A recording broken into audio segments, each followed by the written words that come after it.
Bien, nuevamente tengan todos y todas muy buenos días. Chicos de segundo año, sección B, bienvenidos a la clase de lengua de hoy. Vamos a dar inicio a nuestra jornada y voy a comenzar, como siempre lo hago, mostrando la guía de la semana. En primer lugar, bueno, agradecerles a quienes se conectaron de manera puntual. Hay varios de los que ya están acá que desde las 7 estaban pues ya listos para comenzar una jornada de clases. Les agradezco mucho. Yo sé que ya estamos en lo último, ¿verdad? Que ya estamos acabando las clases y que ya vemos muy cerca el final del camino. En el caso de ustedes, pues ya es su último año de educación media, entonces creo yo que ya están todavía mucho más cerca de finalizar la meta de estudios en cuanto a educación básica y educación media, pero eso no significa que el que estemos en los últimos días nos vamos a descuidar. Entonces, agradecer a los que se conectaron de manera puntual, agradecer a quienes ya están acá también, ¿verdad? Algunos se han venido incorporando en el transcurso de los videos iniciales o en el transcurso del tiempito que yo di al inicio para que se pudieran incorporar. Ya habemos una cantidad, digamos que la mitad, si lo vemos así. Espero que los demás se incorporen en lo que resta de la jornada y si no, pues asumo que van a ver posteriormente el video de esta clase. Como ustedes observan en su pantalla, ahorita estamos viendo ya la guía de la semana. Estamos en la semana del 4 al 8 de octubre. Pedirles, por favor, yo sé que ya tienen su cuaderno a la mano, que escriban la fecha. Ahora tenemos miércoles 6 de octubre. Ya estamos pues avanzando en este mes, que para nosotros prácticamente es el último de clases y de exámenes. Ya esta semana, la siguiente, pues finalizamos las clases formales, digamos, las clases oficiales y luego nos vamos a 2 semanas de exámenes. Desde ya, desearles lo mejor para que sus resultados sean buenos. Ahora, ¿qué vamos a hacer o qué tenemos programado para esta semana? En el caso de ustedes, pues hoy comenzamos con las clases de lengua. Ya sabemos que lunes y martes no nos reunimos, sino que nos vemos miércoles y jueves. Entonces, para la clase 1 y 2, el tema que se tiene planteado desarrollar es las generaciones literarias del siglo XX en El Salvador. En este sentido, con ustedes ya tenemos una ventaja. Y es que la semana pasada con ustedes ya comenzamos este tema. Si ustedes recuerdan, pues ya avanzamos y empezamos hablando de las generaciones literarias, qué es una generación. Hablamos de la generación del 44, vimos un poco del contexto sociopolítico e histórico, las características de esta generación, y trabajaron en un esquema de los autores y de las obras. Luego empezamos a hablar de la siguiente generación que nos toca ver dentro del siglo XX, que es la generación comprometida.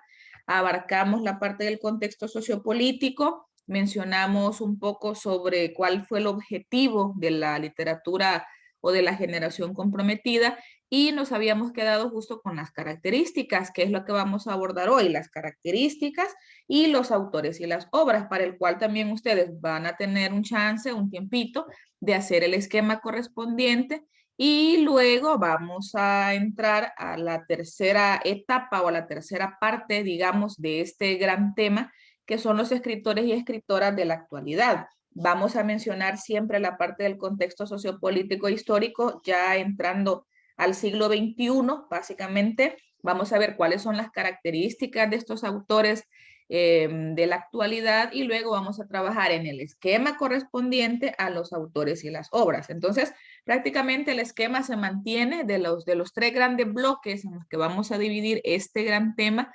Ya hemos abordado 2 y la mitad, podemos decir, o bueno, uno y la mitad, y hoy vamos a abarcar la mitad del que tenemos pendiente y el tercero. Así que hoy, primero Dios, finalizamos este tema. Pedirles siempre en el transcurso de la clase, cuando hacemos las actividades, que yo les pido trabajar en el esquema, quieras o no, es un tanto para reaccionar, despejarnos y no estar solamente escuchando a señor Alicia, pues toda la jornada hasta que la clase o las clases, porque son 2 horas, terminen, sino que también ustedes en algún momento pues se distraen un rato, hacen una actividad diferente y de esa manera pues también estamos alternando entre la explicación de la docente y la actividad que ustedes como estudiantes realizan. Entonces, esto está programado para hoy. Para la clase 3 y 4 están por separado. En el caso de la clase 3, el tema es figuras literarias. ¿Cuáles figuras literarias vamos a ver? El oxímoron, la descripción y la prosopopeya. ¿Cuándo abarcaríamos este tema? Lo abarcaríamos el día de mañana. Hoy vamos a dedicarnos a trabajar en el contenido de las generaciones literarias. Mañana vamos a ver las figuras literarias. Vamos a ver en qué consisten o a recordar en qué consiste el oxímoron, a recordar qué es o en qué consiste la descripción y cuáles son sus tipos, a recordar qué es una prosopopeya. Vamos a ir viendo, como siempre, la teoría que yo les propongo en la guía a través de imágenes. Vamos a ver el libro de texto, vamos a trabajar en la plataforma Santillana en las actividades. Entonces, prácticamente ese es el tema que vamos a desarrollar mañana, es lo que se tiene previsto. Como tenemos bastante chance o bastante tiempo mañana, de hecho podríamos trabajar en la elaboración de un texto, de ser posible un texto costumbrista elaborado por ustedes, donde apliquemos estas figuras. Y la clase 4 es corrección ortográfica de textos y vamos a ver el uso de hiatos. Creo yo que voy a partir o voy a retomar desde qué es un diptongo y qué es un hiato para establecer o reconocer la diferencia entre ambos, porque a veces creo yo que ahí radica la confusión. Muchos de ustedes tienen la noción o tienen la idea de cuáles son las clasificaciones de las vocales, conocen qué es un diptongo, conocen qué es un hiato, tal vez la teoría, pero al momento de la práctica nos enchivolamos, nos confundimos, o hay algunos que no manejamos muy bien todavía estos conceptos. Respecto a esto, en alguna que otra PAES de las anteriores que se han pues, desarrollado en años anteriores, en la prueba avanzo del año pasado no venía nada de eso, pero siempre solía aparecer algún par de preguntas relacionadas a esto. Entonces nos va a servir de una vez como un tema de repaso para esta prueba, si es que llegase a venir este tema. Esta clase nosotros la podríamos desarrollar mañana, pero lo que sucede es que con las demás secciones no hemos avanzado o no hemos trascendido como vamos con ustedes de adelantados con los temas. Entonces quiere decir que esta clase, este tema, con ustedes sí lo podríamos desarrollar, pero la próxima semana con ustedes vamos a tener clase los 2 días, miércoles y jueves, a pesar de los asuetos que están programados para lunes y martes y para la feria de logros que está programada para viernes, a nosotros no nos afecta porque no nos hace perder clase de lengua, ya que miércoles y jueves tendremos clases normales y ambos días tenemos lengua. Entonces voy a dejar este tema para la siguiente semana y dedicaremos un bloque o un día también para poder trabajar en una especie de repaso para el examen o en retomar contenidos que consideremos relevantes de recordar, porque ya prácticamente con estos temas hemos abarcado o hemos finalizado con los contenidos más importantes o a los que les vamos a dar prioridad en la unidad número 8.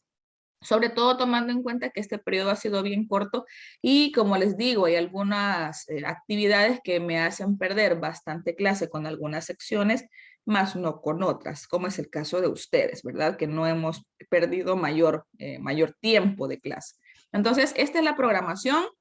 Les recuerdo desde ya, en la guía de la próxima semana, qué es lo primero que vamos a ver o cuáles son los primeros contenidos que vamos a encontrar, o el primer contenido va a ser este de la corrección ortográfica. Entonces, para que ustedes sepan por qué no se va a desarrollar mañana, porque si el tiempo nos alcanzaría para desarrollar las figuras y para desarrollar la corrección ortográfica, pero para dar tiempo y para ir no tan súper adelantados, vamos a esperar a los demás compañeros de las otras secciones para trabajarlo en la próxima semana.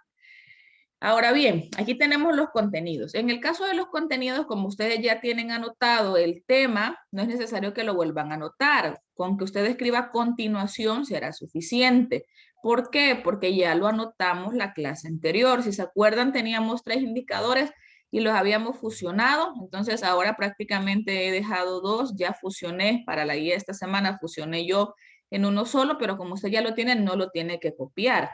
El tema era las generaciones literarias del siglo XX en El Salvador. Ahora, si hay alguien que en la clase de la semana pasada, el día jueves, no se conectó o que si se conectó no anotó en su cuaderno esto, pues entonces anótelo ahorita.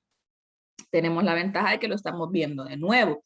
Pero si usted revisa en su cuaderno y ya tiene anotado el tema, el indicador del logro, entonces no es necesario que lo vuelva a copiar. Con que escriba a continuación, usted ya se ubica qué es lo que vamos a ver.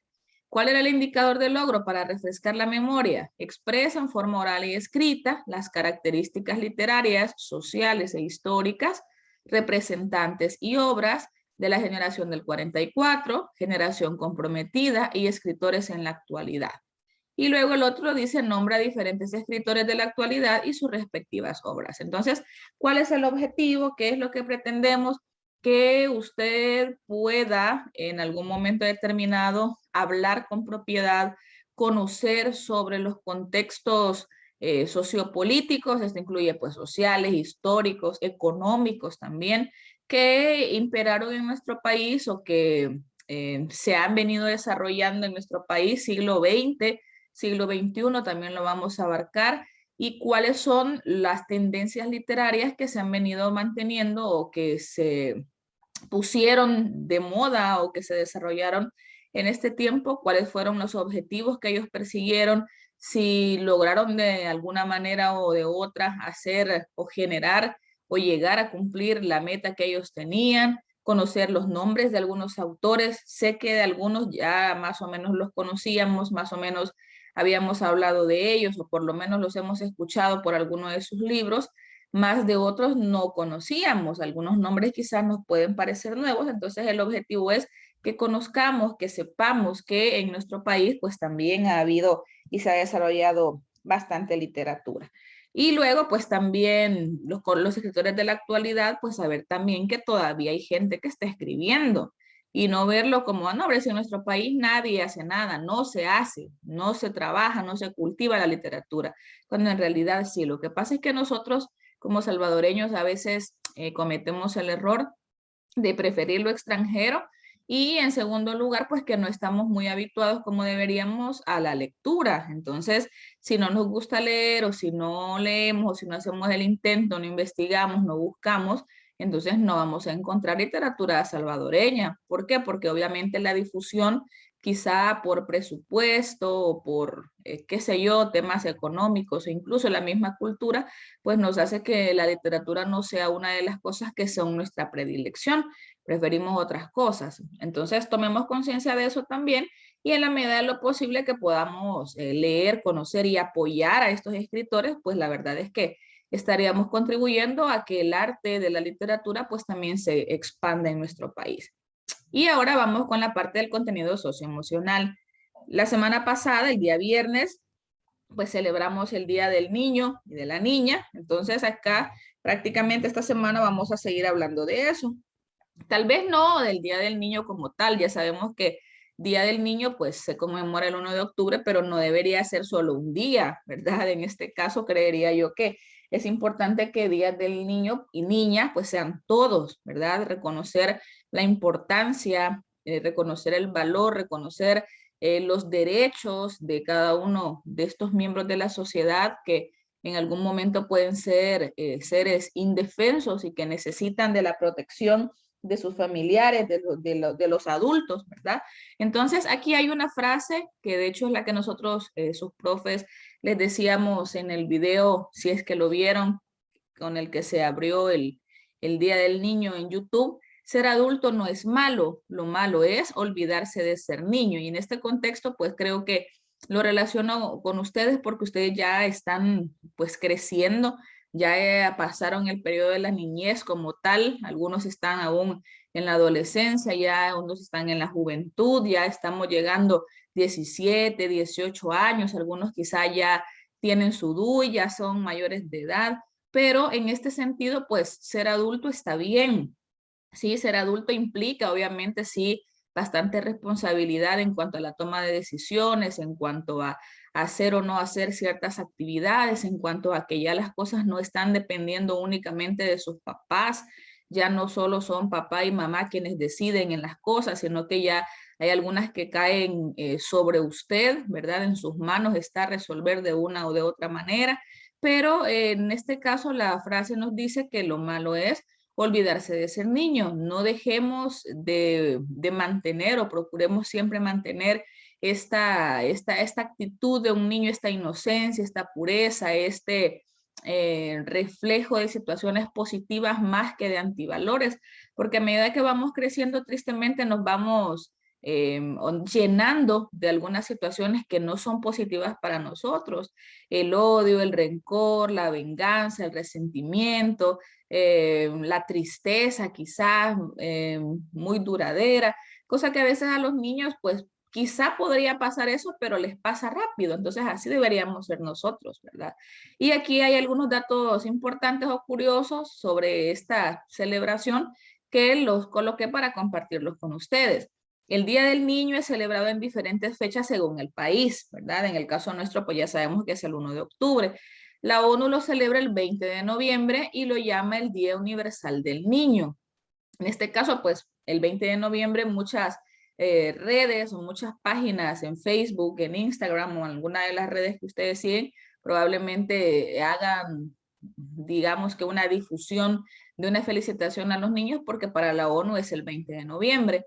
Esta celebración fue proclamada por primera vez en Ginebra en 1925 en la Conferencia Mundial sobre Bienestar Infantil.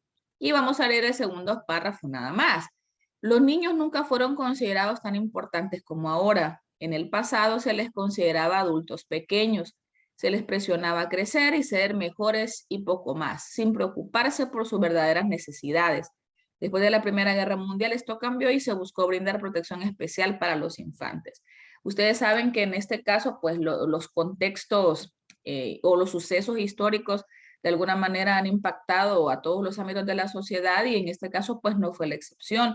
Y muchas de las personas tenían la idea que los niños eran adultos pequeños y que tenían que hacer cosas que también los adultos hacían. Sin embargo, es cuestión de lógica, ¿verdad? Que las capacidades, las habilidades, la madurez, tanto física como emocional, como mental, es totalmente diferente en un adulto respecto a un niño. Entonces, más que considerarlos adultos pequeños, más que obligarles a crecer y a cumplir responsabilidades, lo importante es encargarse de cuidar y de velar por los derechos que ustedes, ¿verdad? Los niños, los adolescentes, los jóvenes tienen. Y en la medida de lo posible también garantizarlo, ¿verdad? Bien, ahora vamos a la parte de la lectura mecánica. Con respecto a la lectura mecánica, bueno, si me dicen en qué nos quedamos, tengo acá anotado que la última persona que leyó fue Kimberly. Y de hecho sí recuerdo que dije que la última persona que había leído era Kimberly y que la siguiente clase iba a leer César.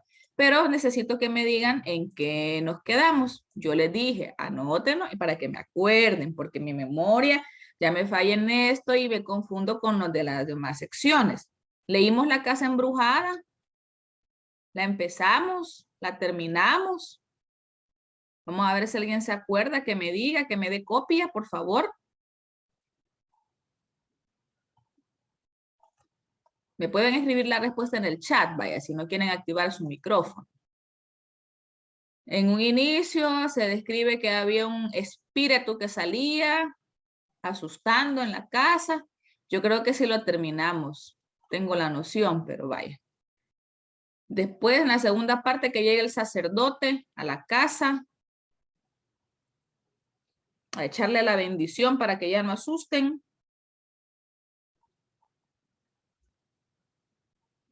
Estaban las teorías de cómo se había muerto la hija del viejito Morán, ¿verdad? Que era la que asustaba en la casa. Vaya, perfecto, ya recibí una respuesta. Muchas gracias, hija, por ayudarme con esta duda que siempre me embarga. Entonces vamos a empezar a leer de pesca. Muy bien. De pesca es el siguiente cuento. Obviamente no lo vamos a alcanzar a leer todo porque si se fijan, este sí está un poco más extenso. Vamos a ver, tiene 2 páginas, 3 casi. ¿Va? Entonces vamos a leer quizá la primera y nos vamos a quedar hasta aquí quizás, antes del diálogo, para que ya de este diálogo empiece la otra persona y la otra parte en la tercera. O sea que vamos a dividir en 3 este cuento. Creo que nos va a salir casi que cabal para finalizar con el periodo. Hoy, mañana y el miércoles de la siguiente.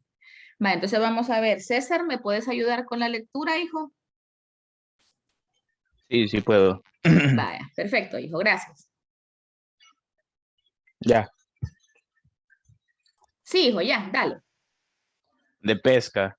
Eran allá como las 3 de la madrugada. La luna, de llena, lambía las sombras prietas en los montarrascales y en los manglares dormilones. El estero, lagunoso en su calma, era como un pedazo de espejo del día ya roto. La playa lechosa, de cascajo crema, se dejaba espulgar por las suaves ondas espumíferas que la brisa devanaba sin prisa. La isla, al otro lado del agua, se alargaba como una nube negra que flotara en aquel cielo diáfano, mitad cielo, mitad estero. Las estrellas pintaban en ambos cielos. El mar, a lo lejos, roncaba adormilado por la frescura del aire y la claridad del mundo. Un cordón de aves blancas pasó, silencioso y ondulante como una culebra de luna. De la media agua oscura salió a la playa un indio. Llevaba desnudo el torso, los calzones arremangados sobre las rodillas, se desperezaba, como queriendo echar al suelo el fardo del sueño. La arena, al ser hollada por los anchos pies descalzos, mascaba el silencio. Miró las estrellas con los ojos fruncidos, espantó los mosquitos, miró el agua platera y regresó al rancho. Son ya mero las 3, vos. ¿Nos vamos? Una especie de aullido de pereza le contestó. Luego la voz atecomatada del compañero respondió. Ay, bella mano, vámonos. Los indios, hurgando en la sombra del caedizo, escogieron los utensilios y fueron trasladándose al bote. El bote dormía encallado, mitad en el agua, mitad en la arena. Un chucho prieto iba y venía husmeando el viaje.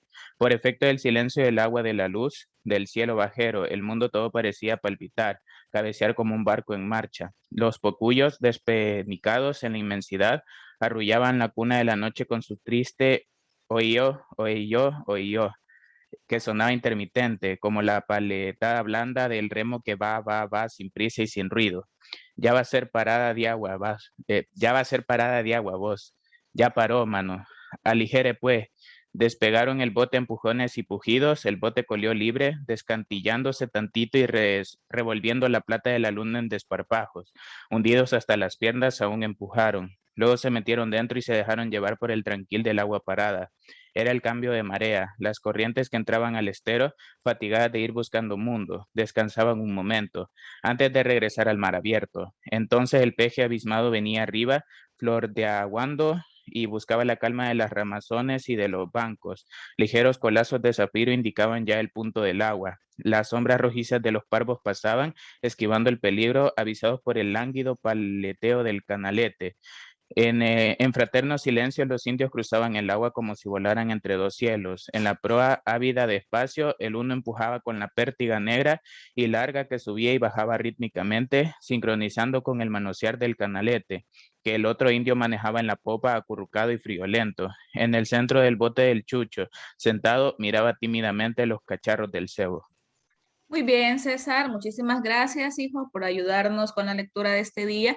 Si nos damos cuenta entonces, en lo que César nos acaba de hacer el favor de leer, observamos que hay una descripción, ¿verdad?, de una escena que también es bastante típica en nuestro país, obviamente en las zonas donde tenemos ríos, esteros, lagos, mares, todas estas situaciones donde los personajes o donde las personas pues para vivir se encargan de pescar. Entonces aquí estamos observando la descripción, nos dice que son dos personajes masculinos que van en el bote, que se han subido y que van con un chucho, con un perrito, ¿verdad? Que casi siempre en esta, bueno, incluso nosotros en las ciudades tenemos mascotas, ¿verdad? Tenemos nuestros perritos, pues también ellos los tienen y que ya descubrieron o ya llegaron a la conclusión, pues que es momento de salir a pescar, que se tenían que apurar y que la marea está, en este caso, pues apta para. Ya en la otra parte de la lectura vamos a fijarnos qué pasa, qué sucede, si les va bien, si no les va bien.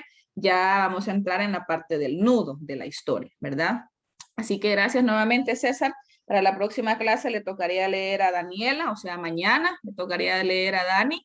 Así que nos vamos a acordar que César hoy nos leyó la primera parte de pesca, cabal hasta donde yo he señalado, y mañana pues comenzaríamos con la segunda parte. Así que ojo todos, acuérdense para que mañana también, así como hoy me echaron la mano, pues también me puedan ayudar. Ahora nos vamos a ir a la presentación ya para, digamos que entrar de lleno en la temática. Esto prácticamente lo he dejado toda la presentación completa nuevamente para que hagamos un recorrido así rapidito sobre lo que hemos visto. Ya teníamos la portada de la unidad. Esto es si hay alguien que por casualidades del destino no se conectó a las clases la semana pasada donde desarrollamos esto, o si se conectó pero por X o Y razón no hizo la actividad, pues entonces usted vaya anotando por lo menos para saber qué es lo que debe tener. Y habíamos comenzado a hablar de las generaciones literarias. Empezamos con la del 44, vimos las situaciones del contexto sociopolítico. Dentro de esto mencionamos y dijimos que El Salvador había tenido en la primera mitad del siglo XX un bienestar económico, un leve periodo de bienestar económico, pero que después la crisis del 29, el crack del 29, quieras o no, también nos afectó.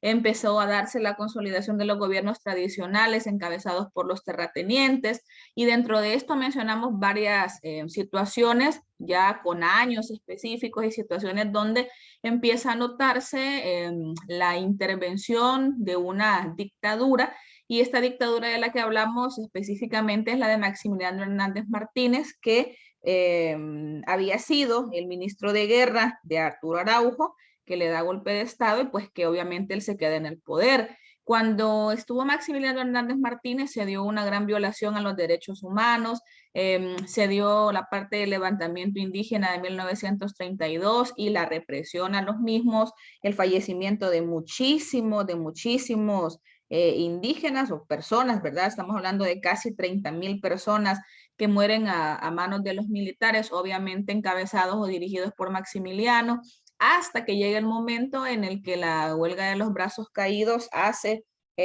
salir del poder a este señor, que como yo les decía en la clase anterior, muchos lo justifican, muchos lo aprueban, muchos lo desaprueban, pero esto es cuestión de cada uno. Ahora bien, en el marco de este contexto es que aparece la generación del 44, tomando en cuenta que estaban en una férrea oposición a la dictadura de Maximiliano Hernández Martínez, que estaban ya formando parte de diversos grupos antifascistas y que piensan o que intentan, dentro de las características literarias de la generación, pues buscar situaciones nuevas, y esto incluso podríamos decir que fueron ya influenciados por las vanguardias, ¿sí? Ustedes saben que el vanguardismo intentó cambiar rotundamente o cambiar drásticamente las cosas que se venían trabajando en el ámbito artístico en general. Pues entonces en este caso los de la generación del 44 buscan fórmulas renovadoras, hacer cosas nuevas, utilizar un lenguaje coloquial que fuese de acceso para todos, que fuese fácil de entender, no la grandilocuencia, no el montón de figuras, no el exceso de ornamentos, porque más que generar una comprensión iba a generar una confusión. Entonces, este lenguaje coloquial, a pesar de ser renovado, pues no dejaba de ser sencillo, no dejaba de ser claro. Los temas indigenistas también fueron de interés, sobre todo tomando en cuenta la masacre del 32, ¿verdad? Esa situación que fue de impacto y que todavía se sigue estudiando, se sigue mencionando. ¿Por qué? Porque ha sido una de las grandes situaciones terribles que han pasado en nuestro país. Luego, los máximos representantes, pues ahí los teníamos, ya los habíamos mencionado. Se trabajó, ustedes trabajaron en un esquema donde, a pesar de que es bastante teoría, quizá, lo ideal es que ustedes se hubiesen destacado lo más importante de cada uno. Yo les decía que se los había colocado en orden cronológico, y de ellos es probable que usted ya haya escuchado o que ya había escuchado antes de ellos. De hecho, en nuestro país hay instituciones, hay muchos colegios, muchas instituciones educativas que tienen estos nombres. Por ejemplo, Oswaldo Escobar Velado, hay una institución educativa que se llama así, hay otra institución educativa que se llama Matilde Elena López. Entonces, es quizá cuestión de saber, o que nosotros conozcamos, o que por lo menos tengamos una idea y no creamos que es un nombre X o Y de cualquier persona tomada al azar, sino que hay un objetivo, que hay una justificación. Decíamos que normalmente los autores de una generación son coetáneos, es decir, que oscilan entre las mismas edades, que nacieron alrededor de los mismos años. No quiere decir que nacieron exactamente el mismo año, pero en este caso estamos hablando, por ejemplo, hay algunos, en el caso de Pedro Joffroy Rivas, nació en 1908, luego tenemos a Oswaldo Escobar Velado y Antonio Gamero que nacen en 1918, Cristóbal Humberto Ibarra en 1920, Matilde Elena López en 1922. Entonces, no están tan disparados, vaya, no están tan disparados en cuanto a edades, sino que más o menos andan por los mismos rangos y eso los hace, quieras o no, haber vivido el mismo contexto, ¿sí? Haber conocido o pasado por diversas situaciones que pueden estar semejantes o diferentes, pero que en cuestión de la toma de conciencia quizás, pues obviamente si hay una coincidencia, ¿verdad? Ellos estaban en contra del totalitarismo, de la antidemocracia extrema, de la opresión a las minorías y estas cosas que ya ellos formaban parte de grupos como el Grupo 6 y la Asociación de Escritores Antifascistas, pero que la iniciativa y el deseo de intentar sacar adelante al país y hacer que dejasen de estar o que en ese contexto pues ya dejase de existir una dictadura tan férrea y una represión tan grande a los opositores, eso los lleva a. También habíamos mencionado de ellos que a pesar del miedo o del temor que les pudo haber dado, porque hay que ser sinceros, cualquiera, después de ver lo que Maximiliano Hernández Martínez era capaz de hacer, hubiera dicho, no, mejor yo paso, la verdad es que yo no me voy a animar porque temo por mi vida. Ellos, pues, gracias a Dios, ¿verdad? No fueron, digamos que tan extremadamente reprimidos con llegar hasta la muerte, pero sí fueron exiliados. Sí, fue un rasgo que también tuvieron en común, que lo habíamos mencionado también. A pesar de ello, escribieron muchas obras, todos tienen obras representativas, obras bien conocidas en algunos casos. Algunos de ellos también ganaron premios nacionales e internacionales. Otros ejercieron como catedráticos, como docentes, ¿verdad? Formadores de otras personas y transmisores de esta ideología o de esta conciencia también. Entonces, en este grupo, pues nos centramos en la parte de la férrea oposición a la dictadura de Maximiliano. Luego llegamos a la generación comprometida. De esto también ya habíamos comenzado a hablar con ustedes. Y de la generación comprometida, pues también habíamos mencionado la parte del contexto sociopolítico, ¿verdad? E histórico, diciendo que cuando ya destituyeron a Maximiliano Hernández Martínez, se organizaron elecciones presidenciales, ya se había elegido, digamos que en buen término, en el buen sentido de la palabra, a Salvador Castaneda Castro, pero otra vez volvió a ser depuesto por golpe de Estado y llega el coronel Óscar Osorio. O sea que volvemos a caer a la parte de los gobiernos paramilitares. ¿Sí? Este señor pues crea una nueva constitución de la República. Según él, iba a emprender un proceso de modernización y de reformismo.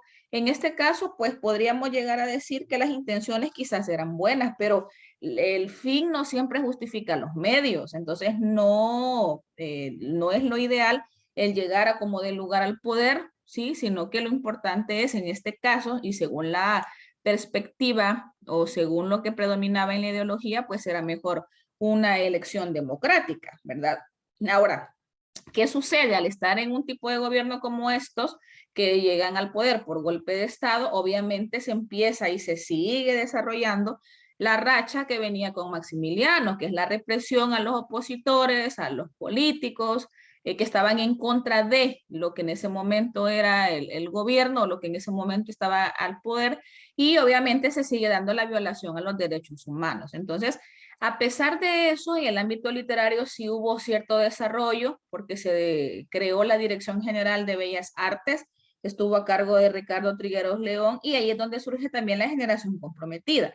Ahora, en este caso, los autores de la generación comprometida renovaron la estética literaria, se distanciaron del pasado literario, y era justo lo que hablábamos con Guille en la última parte de la clase anterior y retomábamos o nos dábamos cuenta que hay algunas situaciones que no es cuestión de oponerse o de intentar renovar las cosas porque yo estoy totalmente en contra o porque no estoy de acuerdo o porque considero que no sirve, sino que es más bien una crítica en cuanto a que quizá la literatura o lo que se venía dando antes no había tenido el impacto que debería haber tenido. Entonces ellos intentan cambiar a través de ciertos principios e intentaron ver en la literatura y en el arte una forma de desarrollar una cultura propia. Entonces, este término de comprometido, ya lo habíamos mencionado también, que no fue inventado acá, o sea, el término de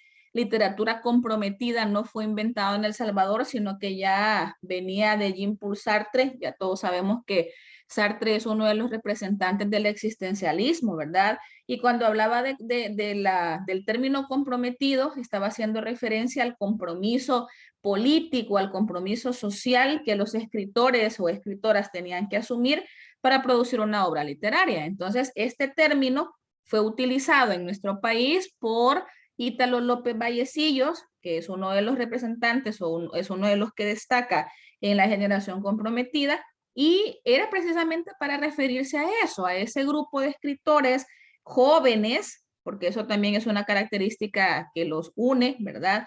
Ese deseo, esa intención positiva de hacer textos o de crear producciones realistas, de vanguardia, ¿por qué no decirlo? ¿Verdad? Renovación, cambio, ser los primeros en. ¿Se acuerdan que las vanguardias era o se tomó del término avant-garde, que eran los que iban abriendo camino para los demás? Entonces, eso querían hacer ellos.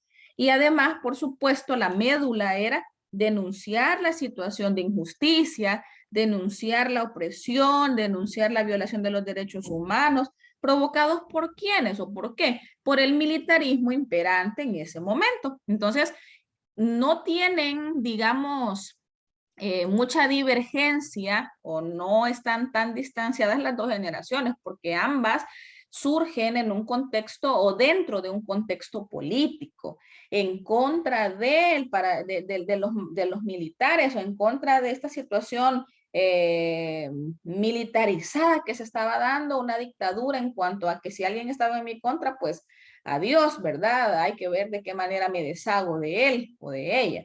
Y dentro de los principios, que hasta aquí prácticamente habíamos llegado con la explicación quizás un poquito más formal, es el arte y la poesía como objeto de reivindicación social, el arte como instrumento para desarrollar una cultura política, la poesía como medio para acercarse más al pueblo y el arte como forma de proyectarse en la vida intelectual, política y social. Si se fijan, estos principios no están orientados al exotismo, al preciosismo, a la búsqueda o la importancia de la forma más que del fondo, sino que nos vamos más a la parte del fondo como tal, que voy a utilizar la literatura como instrumento de denuncia, como instrumento para sacar adelante a los oprimidos, como instrumento para formar o para fomentar o para sacar adelante nuestra cultura, para acercarme a los más desprotegidos, para que estos desprotegidos tomen conciencia y se entienda o se capte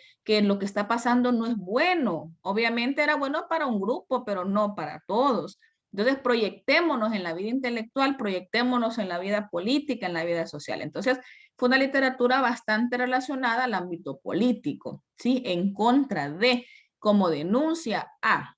Y nos habíamos quedado justo acá, en esta imagen o en este esquema donde vamos a hablar de las características, ¿sí? En este caso, pues estamos hablando que los de la generación comprometida, igual que los de la generación del 44, podríamos decir, buscaron la autonomía en sus letras, la autonomía en su creación literaria, ¿sí? El hecho de hacer cosas diferentes, pues, y eso obviamente al decir que son vanguardistas, pues viene implícito. Dentro de esto tenemos crítica a la tradición literaria salvadoreña y formulaciones de un discurso literario de compromiso social. Lo que yo les decía, crítica a la tradición literaria salvadoreña no lo hace desde un punto de vista negativo, no es un rechazo como tal o no es el decir esto no sirve o el decir esto no ha servido o el decir, sino que simple y sencillamente el tener un punto de vista diferente y el sentir que quizá la literatura que se estaba desarrollando no estaba impactando como debería en el ámbito social, en el ámbito político, en el ámbito cultural. Vaya, por ejemplo, si hablamos del costumbrismo, el costumbrismo es una de las corrientes que recién vimos también. Y ya sabemos que hay características diferentes del costumbrismo a las de las generaciones que estamos viendo ahorita, porque el costumbrismo no tiene un objetivo de denuncia como tal, sino que es más mostrar o abrir, ¿sí?, a los ojos de los lectores o de los receptores lo que nuestro país encierra en cuanto a costumbres, en cuanto a cultura, en cuanto a lenguaje.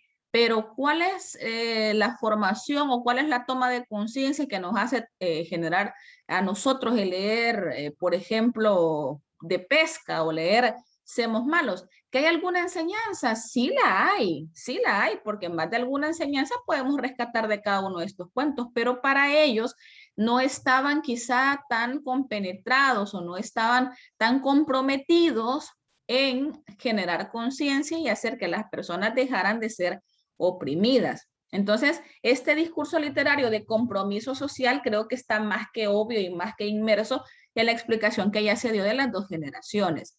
¿Qué más? Renovación de las formas métricas tradicionales y empleo de recursos propios de las vanguardias europeas. En este caso, si nos vamos al ámbito de la poesía, pues podríamos encajar o podríamos fijarnos que ellos intentan renovar, hacer cosas diferentes. Por eso es que dice el empleo de recursos propios de las vanguardias europeas. Y las vanguardias, ustedes se acuerdan que decíamos que una de sus reglas era no tener reglas. Entonces no eran tan cuadrados, tan estrictos en que vaya, va a seguir esto y se va a trabajar en poesía. Entonces usted, por favor, me utiliza, los versos tienen que ser octosílabos y tienen que tener una rima sonante, o si va a ser un soneto, pues este tiene que tener a ley 2 cuartetos, 2 tercetos y todo lo demás, ¿verdad? Que la métrica clásica empleaba. En el caso de las vanguardias, pues ya empiezan a romper con estos esquemas. Y en el caso de la generación comprometida, pues intenta renovar esas formas métricas. En el ámbito de la poesía, y no solamente escriben poesía, esto está claro y hay que destacarlo. Creo que destaca mucho más la narrativa, y estas narrativas pues también utilizan recursos de vanguardia. El hecho de saltos en el tiempo, saltos al pasado, saltos al futuro. En el caso de un narrador múltiple, que no sea una sola persona la que esté narrando. En el caso que haya partes narrativas y que luego de repente predomine el estilo directo, donde el personaje hable. Y en el caso de Un día en la vida, ahora nosotros que ya leímos eso, nos podemos dar cuenta que está bien específico y que a veces estos saltos o a veces estos cambios nos pueden llegar a confundir. Y si alguien no está muy concentrado en la lectura, de repente se pierde y dice, bueno, ¿y quién está hablando? ¿La Lupe o quién está hablando? Porque ya me enchivolé. Entonces, esta renovación en los recursos literarios, ya sean estos líricos, dramáticos o narrativos, son importantes. ¿Por qué? Porque ellos tenían la noción o la idea de cambiar los patrones que estaban establecidos. No porque los consideraran malos, sino que porque querían hacer algo distinto, algo que llamara la atención y que obviamente pudiera hacerlos llegar mucho mejor al objetivo, que era la creación de conciencia social, la creación de conciencia política y el hacer aterrizar a las personas, ¿verdad? Que lo que estaba pasando pues no era del todo positivo.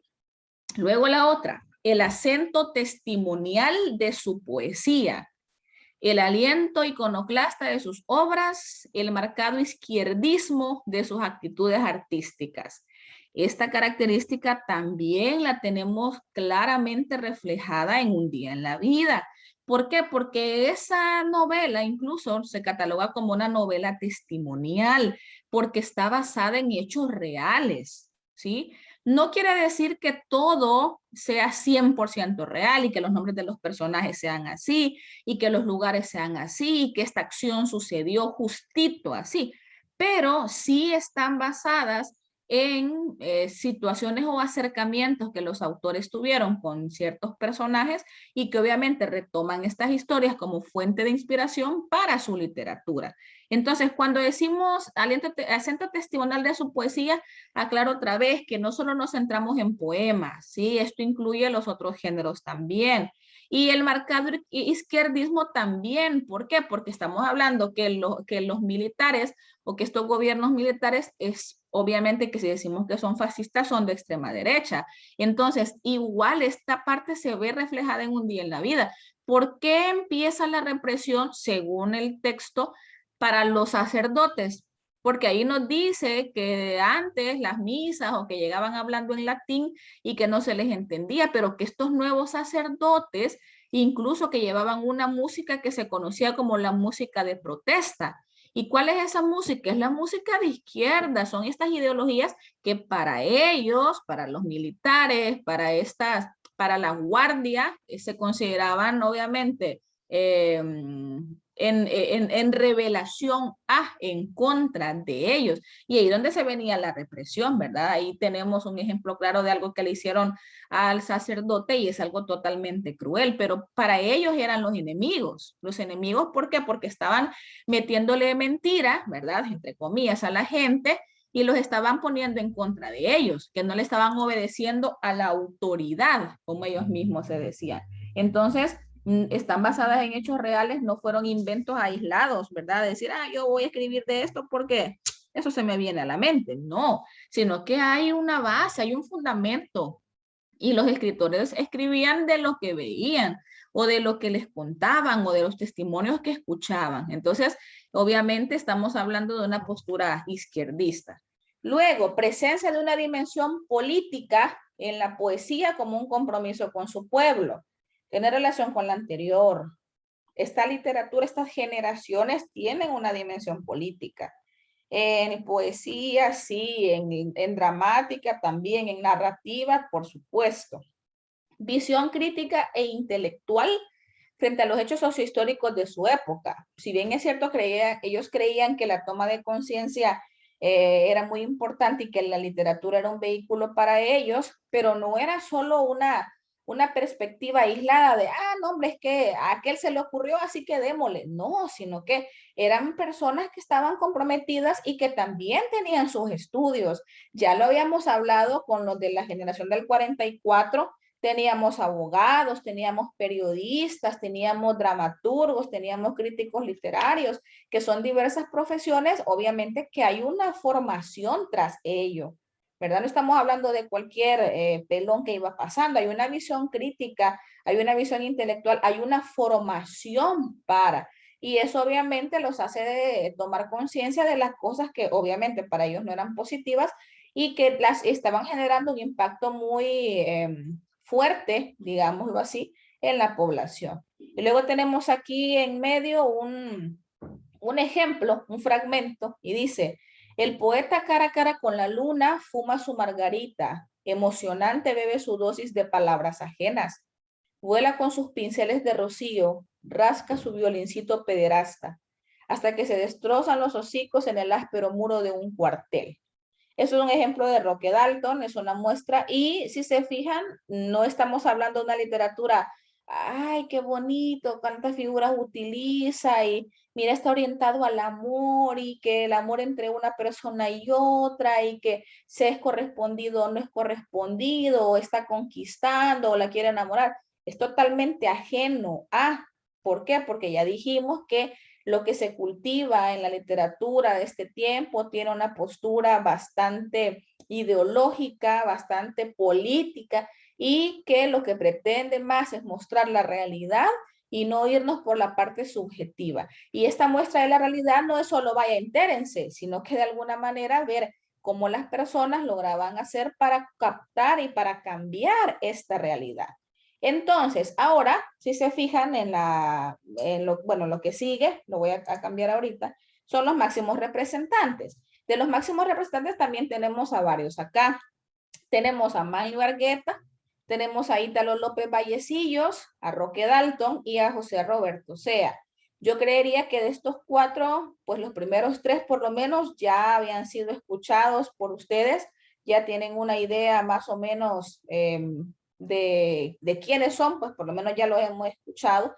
Y en este caso podemos decir que la generación comprometida tuvo una existencia relativamente efímera, es decir, que no estamos hablando que duró siglos y siglos, sino que dura un momento determinado, ¿sí? Dura un periodo de tiempo, y estos escritores o intelectuales fueron capaces de criticar la estética tradicional salvadoreña desde el punto de vista positivo para acercarnos o para acercar a la literatura al realismo social y a las vanguardias. O sea, hagamos cosas diferentes para mostrar la realidad de nuestro país. Entonces, en el caso de Manlio Argueta, pues él nace en San Miguel en 1935, fue un poeta, fue un novelista, él fue miembro bueno, de hecho fue el fundador, digamos, fue uno de los miembros fundadores del Círculo Literario Universitario. Este Círculo Literario Universitario estamos dentro de la Universidad Nacional, ¿verdad?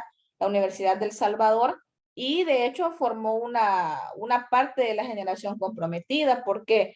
Porque la fundación se dio en 1950 y ya la segunda parte es donde se crea el Círculo Literario Universitario en 1956, que fue fundado en la Facultad de Derecho de la Universidad del Salvador. Ah, o sea que si la Universidad de Derecho o la Facultad de Derecho se inventa o se crea, es obviamente por las mismas razones que acabamos de ver en las características. ¿Sí? ¿Por qué? Porque es el área que quizás más se apega a hacer una crítica, hacer una denuncia o hacer un cambio de conciencia en la parte política, ¿verdad? Entonces, él estuvo bastante metido en esta parte, fue editor, bueno, digo, fue porque normalmente uno acostumbra hablar en pasado, pero él aún está vivo, ¿verdad? Es editor, profesor universitario, y no solo en nuestro país, sino que en Costa Rica, en Estados Unidos, director también de la editorial universitaria, vivió exiliado en Costa Rica. ¿Y por qué exiliado? Por lo mismo, por lo mismo. ¿Por qué? Porque en algún momento determinado, si se hubiera quedado aquí, quizás lo hubiesen matado, quizás ya no hubiese podido seguir escribiendo porque le hubiesen hecho algo. Tristemente, la realidad del país en ese contexto era así. A partir del 2000 es director de la Biblioteca Nacional de El Salvador, o sea, hasta la actualidad, ¿verdad? Hay bastantes obras, hay bastantes premios que él ganó. Luego, en el caso de Ítalo López Vallecillo, ya dijimos que él fue el que acuñó el término, ¿verdad?, de literatura comprometida. Nació en San Salvador en 1932 también y muere en México en 1986. Fue historiador, dramaturgo, periodista, narrador, editor. Fue también miembro de la Academia Salvadoreña de la Lengua y fue uno de los principales gestores de esta generación, ¿verdad? De la generación comprometida. Hay varias obras de él también. Roque Dalton, ¿cómo lo vamos a dejar de mencionar? Él nació en San Salvador el 14 de mayo del 35. Si se fijan, son coetáneos también. Llevamos dos del 32 y uno del 35. Entonces, él fue asesinado, él sí, tristemente fue asesinado en 1975. Hay muchas teorías, ¿verdad?, respecto a su muerte, pero él estudió Derecho, estudió Antropología en las universidades de El Salvador, pero también estudió en Chile, estudió en México, o sea que era bastante letrado, era bastante docto en lo que hacía, ¿verdad? Debido a su militancia política, tristemente sufrió cárceles, estuvo preso, también sufrió el exilio, o sea, el destierro, se tuvo que ir, anduvo exiliado en Guatemala, en México, en Cuba, en Corea, en Vietnam. Hay bastantes obras, él destaca o él escribe poesía, él escribe ensayo, él escribe novela. De hecho, de poesía, creo que ustedes leyeron de él La ventana en el rostro, en octavo, se me hace que lo leyeron. Hay bastantes títulos, hay bastantes poemas que son bien conocidos. Por ejemplo, hay uno que se llama Poema de Amor. No sé si alguno de ustedes lo ha mencionado, lo ha escuchado, pero en algunas situaciones, cuando uno escucha poema de amor, casi siempre que nos vamos por esto del romanticismo, ¿verdad? De situaciones que tienen que ver con la relación entre una pareja o qué sé yo, pero en este caso, este poema de amor es totalmente diferente. Entonces, si ustedes lo leen, se va a dar cuenta de la marcada ideología o de lo claro que escribía Roque Dalton y que pues tristemente lo llevó a la muerte, ¿verdad? Luego tenemos a José Roberto Sea. Él nace en Izalco en 1939, salvadoreño obviamente también, narrador, poeta, dramaturgo, ensayista. Él perteneció al Círculo Literario Universitario también, igual que Manlio. Y hay bastantes obras. Él también escribe poesía, él también escribe novela y él también escribe teatro. O sea que nos fijamos que no es únicamente que los autores se hayan sentado a escribir una sola cosa, sino que estamos hablando de el fomentar o el crear diferente tipo de literatura. Entonces, ahora vamos a hacer el esquema de los representantes de la generación comprometida.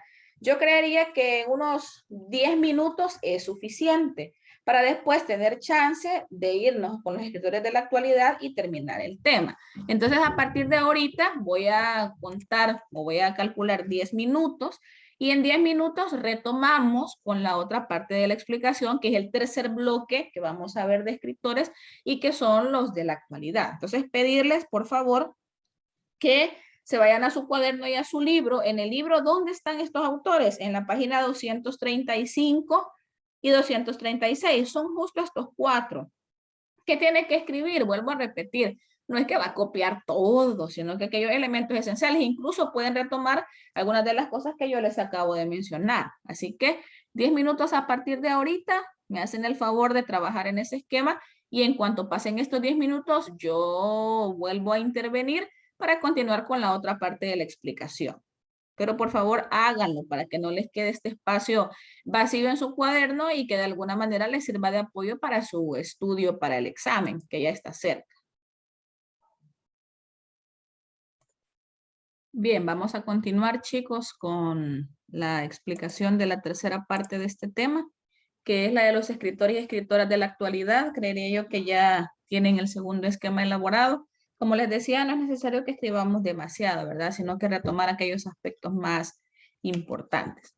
Entonces, de los escritores y escritoras de la actualidad, pues vamos a hablar también de la parte contextual. Vamos a empezar con la parte del plano económico y vamos a empezar quizá o vamos a partir desde la firma de los acuerdos de paz.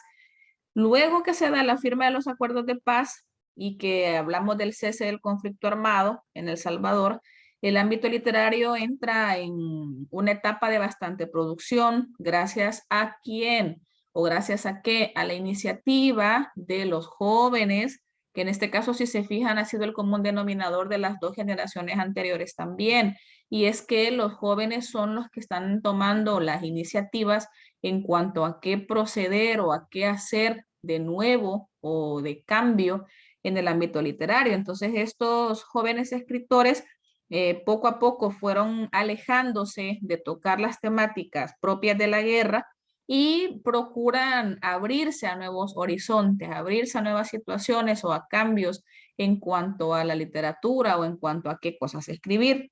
Entonces, en el plano económico, ahorita ya vamos a estar ubicados en el siglo XXI. Este siglo, pues, ha sido marcado y eso ya creo que no está ajeno a la realidad en la que ustedes han vivido o estamos viviendo.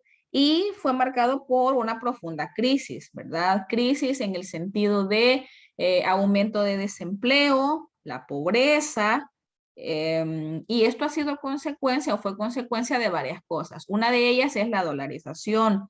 Ustedes saben que antes pues teníamos el colón, ¿verdad? Y que quieras o no, todavía hay muchas personas que hacen las cuentas en colones, ¿verdad? Y trasladan, en $10 hay tantos colones, o hay 87 colones, o el dólar vale tantos colones, casi 9 colones, etcétera. Entonces, la dolarización fue definitivamente un impacto bastante grande o nos impactó bastante fuerte en el plano económico. Aparte de eso, bueno, ¿cuándo entró en vigencia la dolarización? En el 2001. También se da el consumo, el aumento en el consumo de bienes producidos fuera del país, gracias al Tratado de Libre Comercio, que también fue una de las cosas que se dio, bueno, con Estados Unidos en el 2004. También tenemos un gran endeudamiento del país. Nuestro país está bien endeudado, creo que eso no es de desconocimiento de muchos de nosotros, con varias instituciones como el Fondo Monetario Internacional, el Banco Mundial. Entonces, todas estas cosas, quieras o no, han generado consecuencias. ¿Cuáles son esas consecuencias? Una crisis que viene a desencadenar en desempleo y en pobreza. Muchas personas profesionales, tristemente graduadas de instituciones, algunas de ellas bastante prestigiosas, con carreras bastante prometedoras, no han logrado encontrar una ubicación, un empleo, una situación donde poder ejercer, y esto pues no está alejado de lo que estamos viviendo. De hecho, estamos hablando de la actualidad, situaciones que hemos venido arrastrando como país y que nos tienen en una situación bien difícil a muchos pobladores también, ¿verdad? En el plano social o en el campo social también estamos hablando del siglo XXI.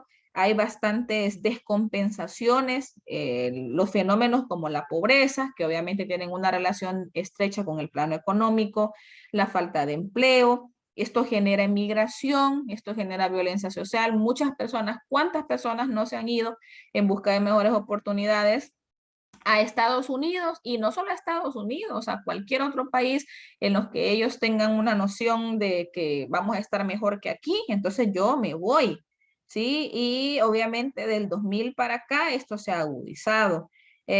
Los escritores actuales en nuestro país han conformado varios grupos, y esto es lo que está en este pequeño esquema que yo les he colocado. ¿Por qué? Porque lo que nos interesa es la parte de la literatura, ¿no? Entonces, estos escritores no han intentado o no se han ido por la parte individual de escribir cada uno por su cuenta, sino que también han formado diferentes grupos.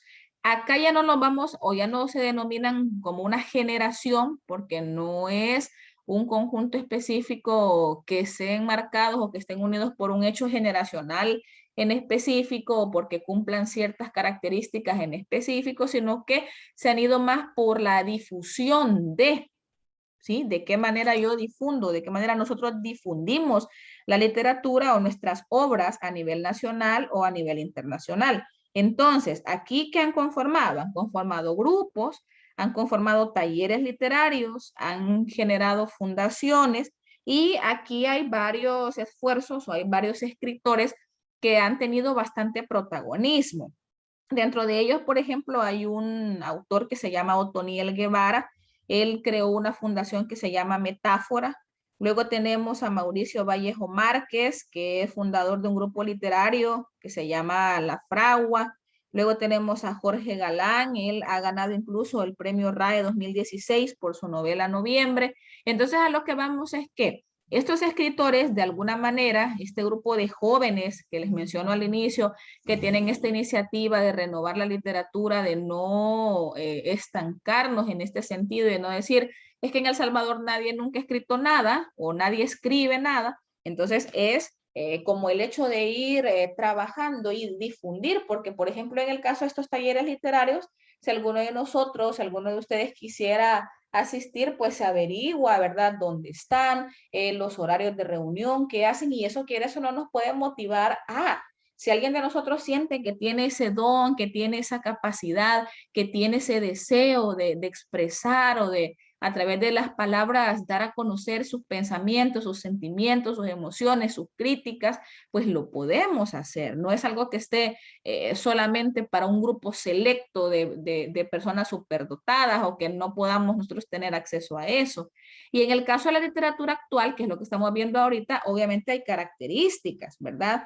Una de ellas es el empleo de temáticas cotidianas y diversas, es decir, que no hay un encajonamiento en decir, vaya, vamos a escribir solo de política, vamos a escribir solo de cultura, vamos a escribir solo de romance, sino que ahí es cuestión que cada quien escriba. Y obviamente hay situaciones, vaya, por ejemplo, el asesinato de los sacerdotes jesuitas de la UCA fue un suceso bastante fuerte y que ha inspirado a literaturas actuales, ¿sí? Autores de la actualidad que han estudiado, que se han formado, que han investigado para escribir sobre eso. Entonces, los temas o las cosas que se abordan son bastante diversas. No hay un patrón establecido de vamos a escribir solo de esto, solo de esto otro.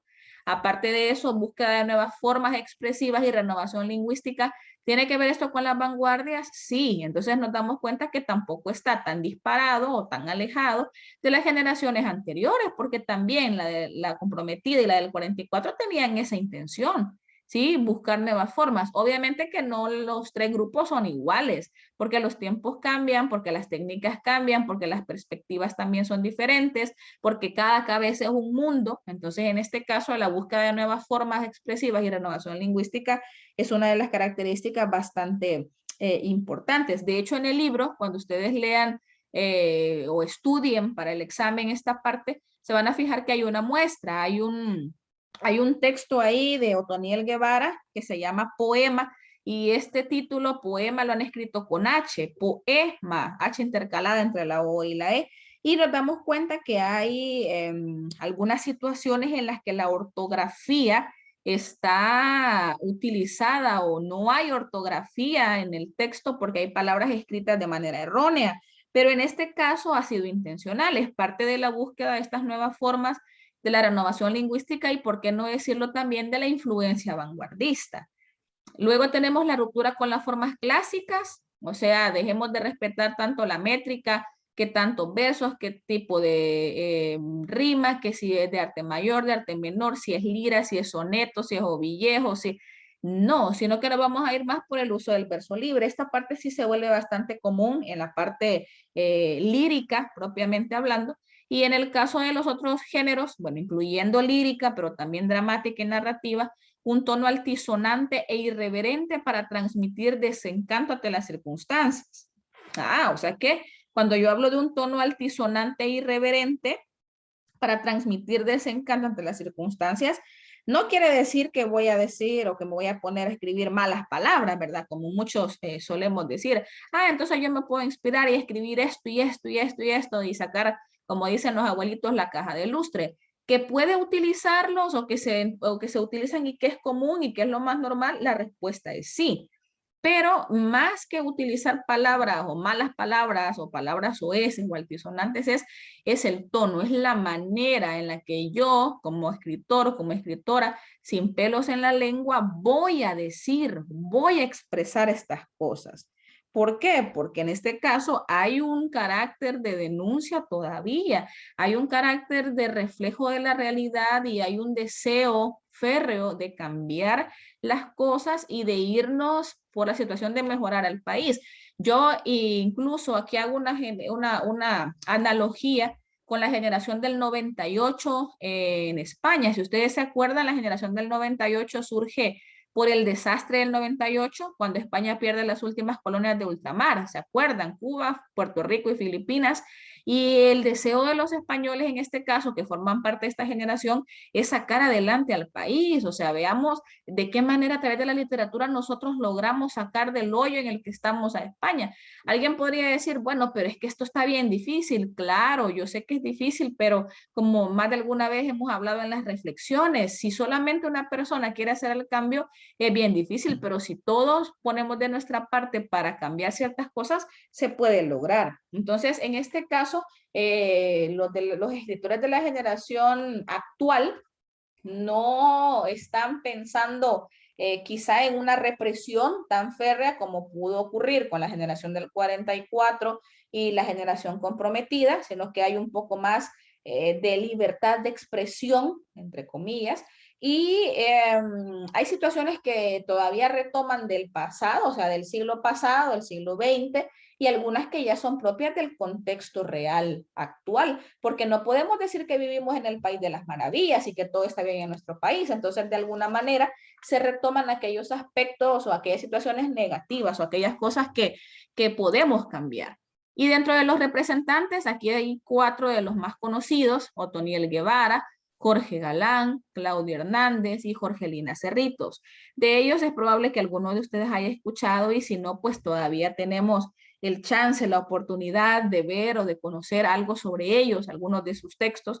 Y en la parte de autores y obras, en el libro, en la página 238, hay muchísimos autores divididos en poesía, en cuento, en novela y en teatro. O sea que en el ámbito de donde dice poesía es lírica, en el ámbito de cuento y novela es narrativa, y en el caso de teatro es dramática. Y hay ahí muchos nombres de muchos autores que uno podría decir, yo ni por cerca creí que fueran tantos o que hubiera tantos y que tuvieran obras. Entonces, ¿cuándo hemos leído esto? ¿Dónde está? Y eso es lo que sucede, que la difusión no la estamos haciendo como deberíamos. Vaya, les voy a colocar un video ya para terminar la clase y pues luego nos quedamos. Bueno, el esquema no lo vamos a alcanzar a hacer ahora, lo vamos a hacer mañana. Así que pongan la atención a este video, por favor, de la UCA.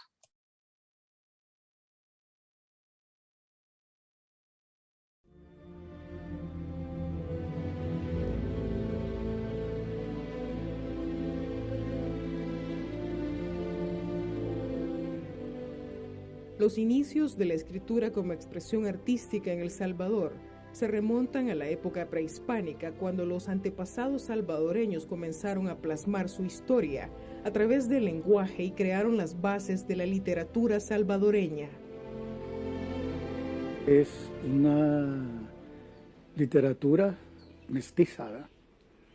Aún desde la época prehispánica, aquí había un mestizaje. Por ejemplo, estaban los náhuatl pipil, los olmecas pipiles, los mayas pipiles, que produjeron algunas expresiones literarias, no solo en versos, sino que en danzas, teatro.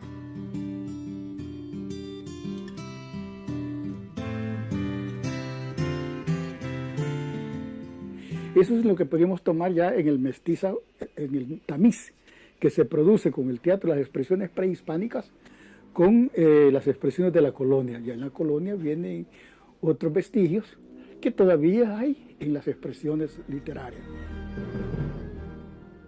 Hablar de literatura salvadoreña es hablar de nombres de escritores que le dieron forma a las letras de El Salvador.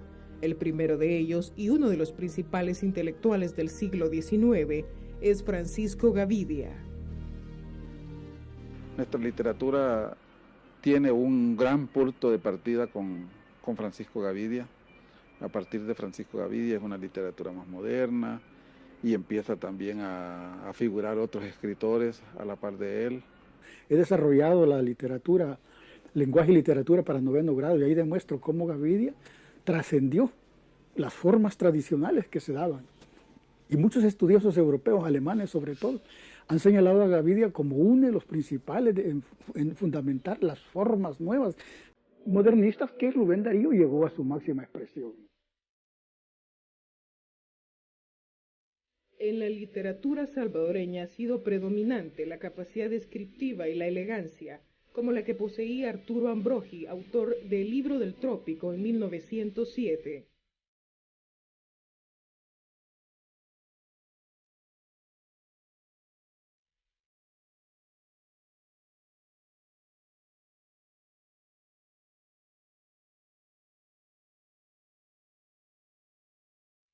Cuentos de Barro se publica en Chile, porque aquí no se podía publicar en cuanto que estaba rescatando los valores de los campesinos que habían sido asesinados el 32, porque todo ese libro se desarrolla en los años 30, él lo publica en los años 40. Pese a la dictadura militar de los años 30, se fue desarrollando la literatura en El Salvador, con poetas como el santaneco Pedro Joffre Rivas y la sonsonateca Claudia Lars. En El Salvador tendríamos que hablar más de la poesía, es donde más destacamos. La narrativa siento que estuvo apagada en el siglo XX.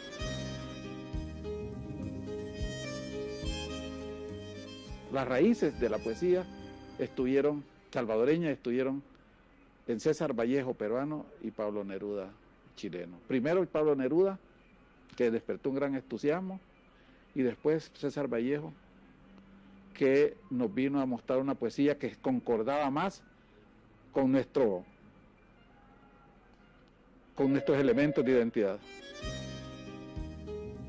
A mediados del siglo XX surge la agrupación literaria conocida como la Generación Comprometida, que dio a conocer a literatos como Waldo Chávez Velasco, Ítalo López Vallecillos, Álvaro Menéndez Leal, Matilde Elena López, Mercedes Durán, Tirso Canales, Roberto Armijo, José Roberto Sea, Manlio Argueta y Roque Dalton. La Generación Comprometida surge precisamente como conciencia crítica de todo lo que habíamos heredado nosotros. Por ejemplo, en los años 1954, que todos empezamos, estábamos 15, 18, 20 años. Yo era el menor de todos ellos. Cuando Roque tenía 20 años, yo tenía 15, por ejemplo. La literatura salvadoreña se ha caracterizado por su sentido crítico, tanto que en las décadas de los 70s y 80s, cuando la situación social del país vivía el preludio y el desarrollo de una guerra, escribir era un oficio de alto riesgo. Te podías ir hasta a la cárcel por escribir un libro, ¿no? En esa época. Ahora eso es inconcebible pensarlo. Es más, si se lo dice a un joven no lo cree, ¿no? De que por andar un día en la vida o por andar los poemas clandestinos le podía pasar algo más que ir a la cárcel. Bueno, el papel de la literatura fue una conciencia crítica, como ha sido siempre la mejor literatura, no solo del Salvador, sino que del contexto centroamericano o mesoamericano, ¿no? A lo largo de su historia, El Salvador ha sido tierra que ha visto surgir diferentes generaciones de escritores, entre poetas y narradores, quienes con su pluma han puesto en alto el nombre de la literatura salvadoreña.